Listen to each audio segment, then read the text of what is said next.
Paper 189. The Resurrection. Soon after the burial of Jesus on Friday afternoon, the chief of the archangels of Nebadon, then present on Urantia, summoned his council of the resurrection of sleeping will creatures and entered upon the consideration of a possible technique for the restoration of Jesus. These assembled sons of the local universe, the creatures of Michael, did this on their own responsibility. Gabriel had not assembled them. By midnight they had arrived at the conclusion that the creature could do nothing to facilitate the resurrection of the Creator. They were disposed to accept the advice of Gabriel, who instructed them that, since Michael had laid down his life of his own free will, he also had power to take it up again in accordance with his own determination. Shortly after the adjournment of this council of the archangels, the life-carriers, and their various associates in the work of creature rehabilitation and Miranshah creation, the personalized adjuster of Jesus, being in personal command of the assembled celestial host then on Miranshah, spoke these words to the anxious waiting watchers. Not one of you can do aught to assist your Creator Father in the return to life. As a mortal of the realm he has experienced mortal death. As the sovereign of a universe he still lives. That which you observe is the mortal transit of Jesus of Nazareth from life in the flesh to life in the Miranshah. The spirit transit of this Jesus was completed at the time I separated myself from his personality and became your temporary director. Your Creator Father has elected to pass through the whole of the experience of his mortal creatures, from birth on the material worlds, on through natural death and the resurrection of the Miranshah, into the status of true spirit existence.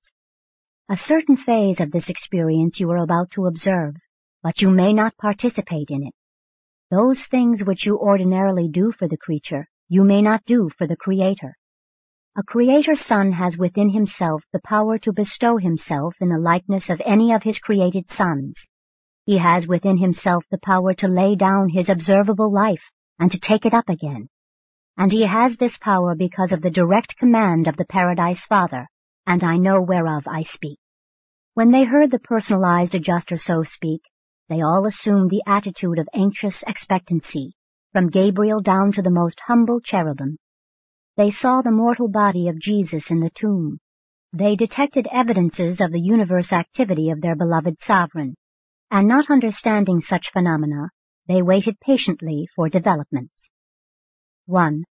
The Miranshah Transit. At 2:45 Sunday morning, the Paradise Incarnation Commission, consisting of 7 unidentified Paradise personalities, arrived on the scene and immediately deployed themselves about the tomb. At 10 minutes before 3, intense vibrations of commingled material and Miranshah activities began to issue from Joseph's new tomb, and at 2 minutes past 3 o'clock, this Sunday morning, April 9, A.D. 30, the resurrected Miranshah form and personality of Jesus of Nazareth came forth from the tomb.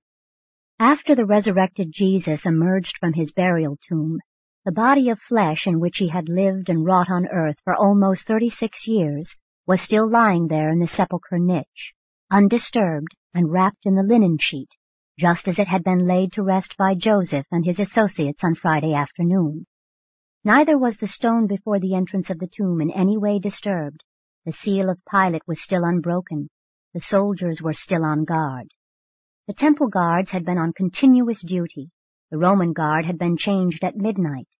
None of these watchers suspected that the object of their vigil had risen to a new and higher form of existence, and that the body which they were guarding was now a discarded outer covering, which had no further connection with the delivered and resurrected Miranshah personality of Jesus. Mankind is slow to perceive that, in all that is personal, matter is the skeleton of Miranshah, and that both are the reflected shadow of enduring spirit reality. How long before you will regard time as the moving image of eternity, and space as the fleeting shadow of paradise reality?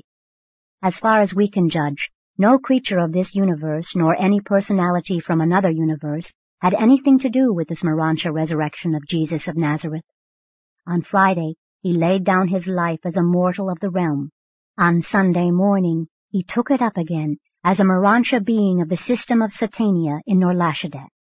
There is much about the resurrection of Jesus which we do not understand, but we know that it occurred as we have stated, and at about the time indicated. We can also record that all known phenomena associated with this mortal transit, or Miranshah Resurrection, occurred right there in Joseph's new tomb, where the mortal material remains of Jesus lay wrapped in burial cloths. We know that no creature of the local universe participated in this Miranshah awakening.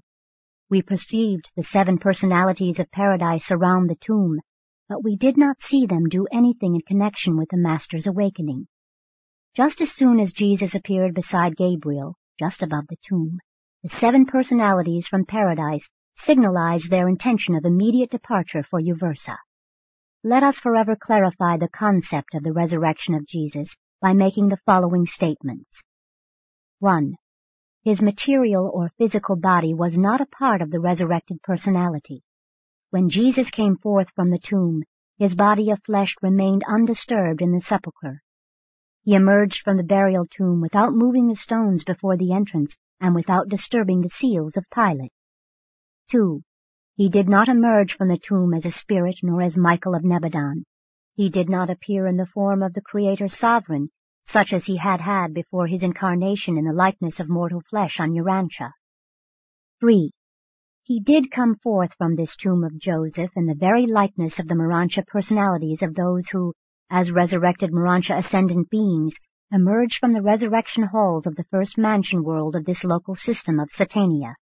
And the presence of the Michael Memorial in the center of the vast court of the resurrection halls of Mansonia No. 1 leads us to conjecture that the Master's resurrection on Urantia was in some way fostered on this, the first of the system mansion worlds. The first act of Jesus on arising from the tomb was to greet Gabriel and instruct him to continue in executive charge of universe affairs under Emmanuel, and then he directed the chief of the Melchizedeks to convey his brotherly greetings to Emmanuel. He thereupon asked the Most High of Edentia for the certification of the Ancients of Days as to his mortal transit, and turning to the assembled Miranshah groups of the 7 mansion worlds, here gathered together to greet and welcome their Creator as a creature of their order, Jesus spoke the first words of the post-mortal career. Said the Miranshah Jesus, "Having finished my life in the flesh, I would tarry here for a short time in transition form, that I may more fully know the life of my ascendant creatures, and further reveal the will of my Father in paradise." After Jesus had spoken, he signaled to the personalized adjuster, and all universe intelligences who had been assembled on Urantia to witness the resurrection were immediately dispatched to their respective universe assignments. Jesus now began the contacts of the Miranshah level, being introduced as a creature to the requirements of the life he had chosen to live for a short time on Urantia. This initiation into the Miranshah world required more than an hour of Earth time, and was twice interrupted by his desire to communicate with his former associates in the flesh, as they came out from Jerusalem, wonderingly to peer into the empty tomb to discover what they considered evidence of his resurrection. Now is the mortal transit of Jesus, the Miranshah resurrection of the Son of Man, completed. The transitory experience of the Master as a personality midway between the material and the spiritual has begun, and he has done all this through power inherent within himself. No personality has rendered him any assistance. He now lives as Jesus of Miranshah, and as he begins this Miranshah life, the material body of his flesh lies there undisturbed in the tomb.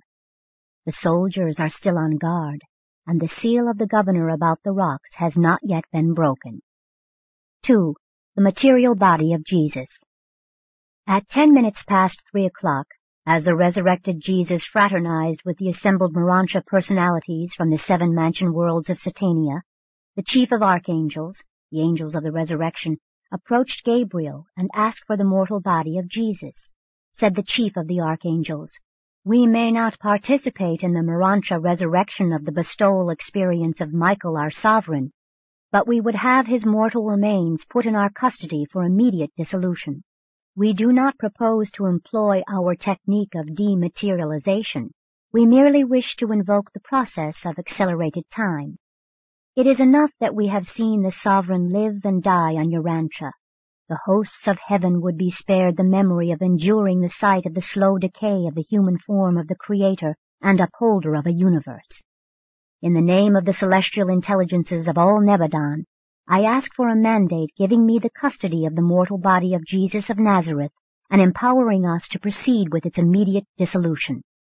And when Gabriel had conferred with the senior Most High of Edentia, the archangel spokesman for the celestial host was given permission to make such disposition of the physical remains of Jesus as he might determine.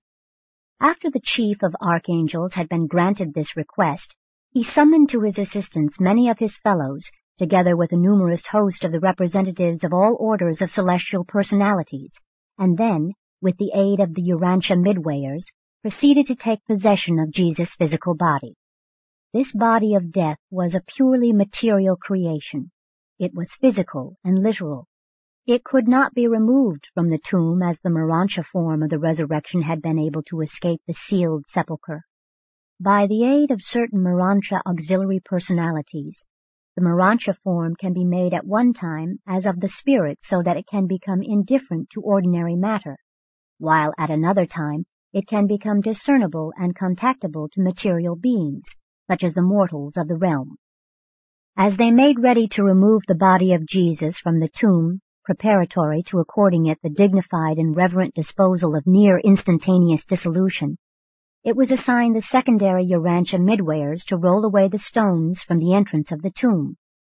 The larger of these two stones was a huge circular affair, much like a millstone, and it moved in a groove chiseled out of the rock so that it could be rolled back and forth to open or close the tomb. When the watching Jewish guards and the Roman soldiers, in the dim light of the morning, saw this huge stone begin to roll away from the entrance of the tomb, apparently of its own accord, without any visible means to account for such motion, they were seized with fear and panic, and they fled in haste from the scene. The Jews fled to their homes, afterward going back to report these doings to their captain at the temple. The Romans fled to the fortress of Antonia, and reported what they had seen to the centurion as soon as he arrived on duty. The Jewish leaders began the sordid business of supposedly getting rid of Jesus by offering bribes to the traitorous Judas, and now, when confronted with this embarrassing situation, instead of thinking of punishing the guards who deserted their post, they resorted to bribing these guards and the Roman soldiers. They paid each of these 20 men a sum of money and instructed them to say to all, "While we slept during the night time, his disciples came upon us and took away the body." And the Jewish leaders made solemn promises to the soldiers to defend them before Pilate in case it should ever come to the governor's knowledge that they had accepted a bribe. The Christian belief in the resurrection of Jesus has been based on the fact of the empty tomb. It was indeed a fact that the tomb was empty, but this is not the truth of the resurrection. The tomb was truly empty when the first believers arrived, and this fact, associated with that of the undoubted resurrection of the Master, led to the formulation of a belief which was not true. The teaching that the material and mortal body of Jesus was raised from the grave. Truth having to do with spiritual realities and eternal values cannot always be built up by a combination of apparent facts. Although individual facts may be materially true, it does not follow that the association of a group of facts must necessarily lead to truthful spiritual conclusions.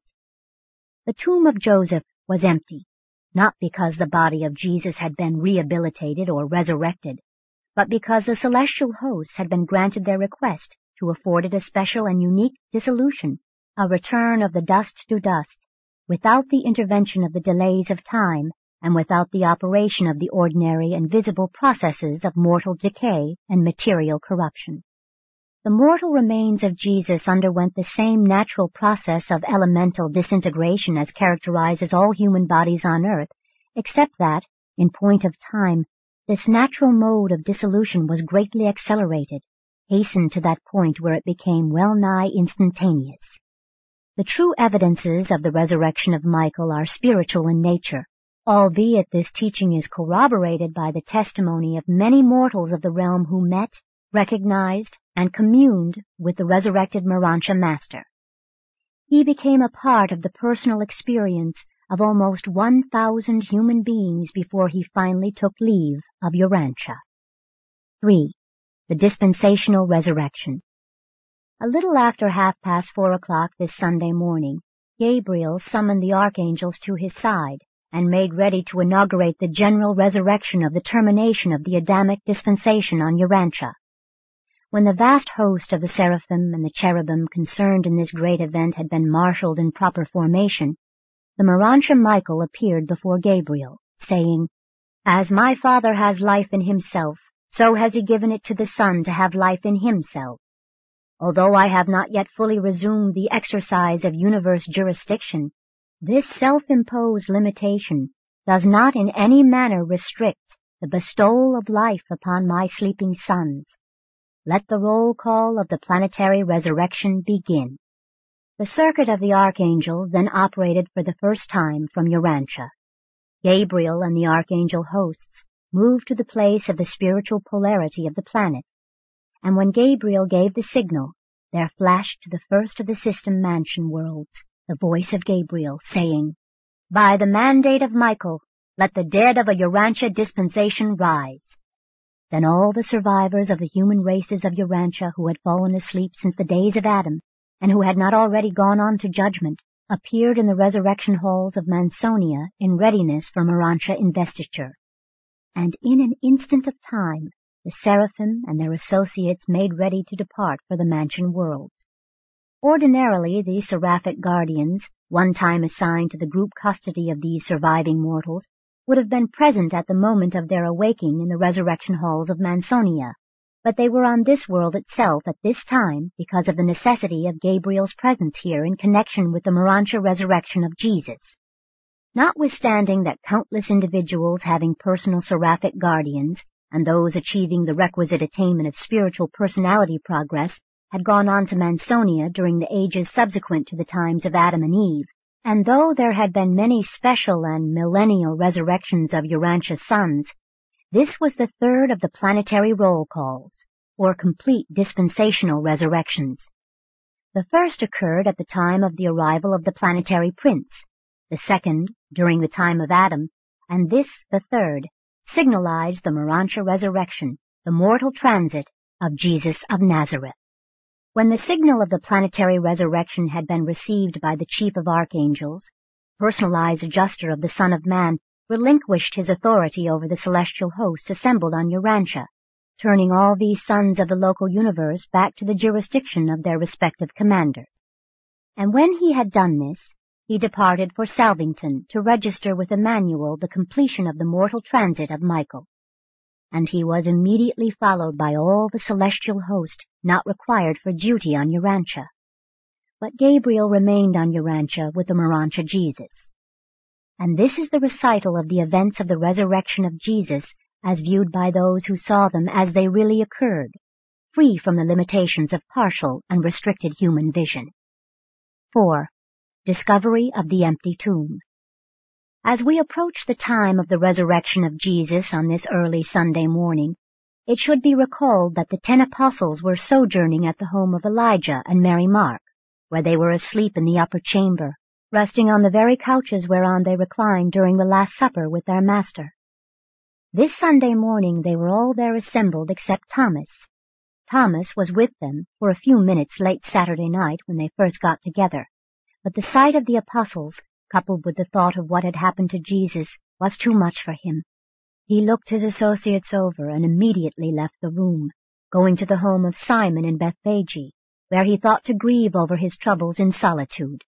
The apostles all suffered, not so much from doubt and despair as from fear, grief, and shame.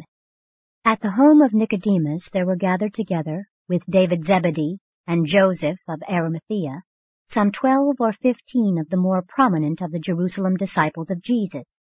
At the home of Joseph of Arimathea there were some 15 or 20 of the leading women believers. Only these women abode in Joseph's house, and they had kept close within during the hours of the Sabbath day and the evening after the Sabbath, so that they were ignorant of the military guard on watch at the tomb. Neither did they know that a second stone had been rolled in front of the tomb, and that both of these stones had been placed under the seal of Pilate.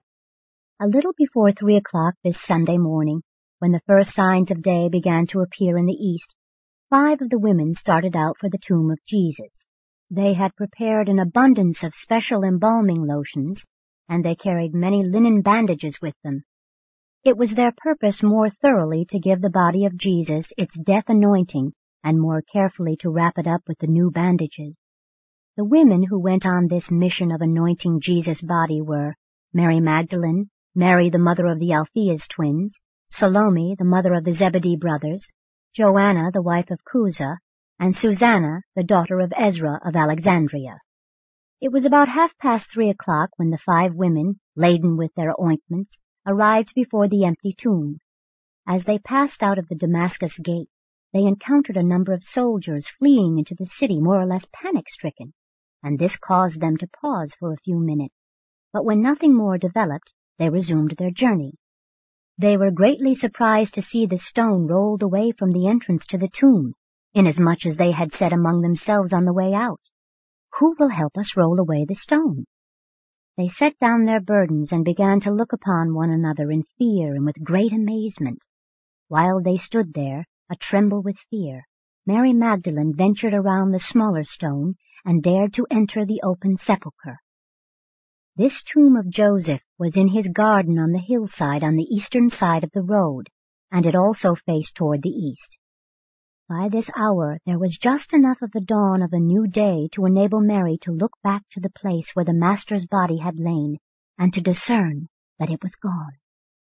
In the recess of stone where they had laid Jesus, Mary saw only the folded napkin where his head had rested, and the bandages wherewith he had been wrapped lying intact, and as they had rested on the stone before the celestial hosts removed the body. The covering sheet lay at the foot of the burial niche. After Mary had tarried in the doorway of the tomb for a few moments, she did not see distinctly when she first entered the tomb, she saw that Jesus' body was gone, and in its place only these gravecloths, and she uttered a cry of alarm and anguish. All the women were exceedingly nervous. They had been on edge ever since meeting the panicky soldiers at the city gate, and when Mary uttered this scream of anguish, they were terror-stricken and fled in great haste. And they did not stop until they had run all the way to the Damascus gate. By this time, Joanna was conscience-stricken that they had deserted Mary. She rallied her companions, and they started back for the tomb. As they drew near the sepulchre, the frightened Magdalene, who was even more terrorized when she failed to find her sisters waiting when she came out of the tomb, now rushed up to them, excitedly exclaiming, "He is not there! They have taken him away!"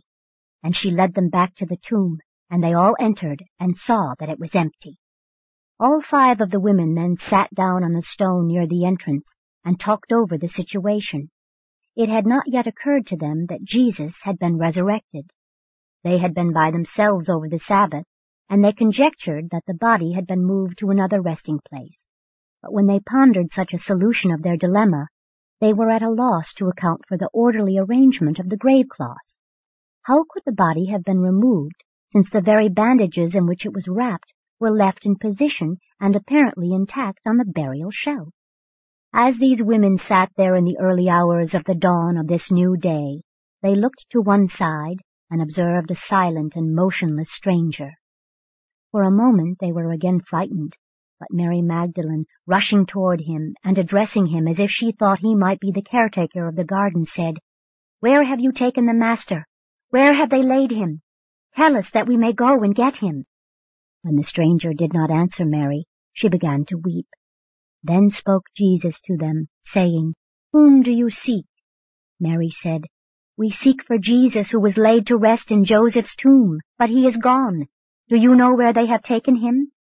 Then said Jesus, "Did not this Jesus tell you, even in Galilee, that he would die, but that he would rise again?" These words startled the women, but the Master was so changed that they did not yet recognize him with his back turned to the dim light. And as they pondered his words, he addressed the Magdalene with a familiar voice, saying, "Mary." And when she heard that word of well-known sympathy and affectionate greeting, she knew it was the voice of the Master, and she rushed to kneel at his feet while she exclaimed, "My Lord and my Master!" And all of the other women recognized that it was the Master who stood before them in glorified form, and they quickly knelt before him. These human eyes were enabled to see the Miranshah form of Jesus because of the special ministry of the transformers and the midwayers in association with certain of the Miranshah personalities then accompanying Jesus. As Mary sought to embrace his feet, Jesus said, "Touch me not, Mary, for I am not as you knew me in the flesh. In this form will I tarry with you for a season before I ascend to the Father. But go all of you now and tell my apostles, and Peter, that I have risen, and that you have talked with me." After these women had recovered from the shock of their amazement, they hastened back to the city and to the home of Elijah Mark, where they related to the 10 apostles all that had happened to them. But the apostles were not inclined to believe them. They thought at first that the women had seen a vision, but when Mary Magdalene repeated the words which Jesus had spoken to them, and when Peter heard his name, he rushed out of the upper chamber, followed closely by John, in great haste to reach the tomb and see these things for himself.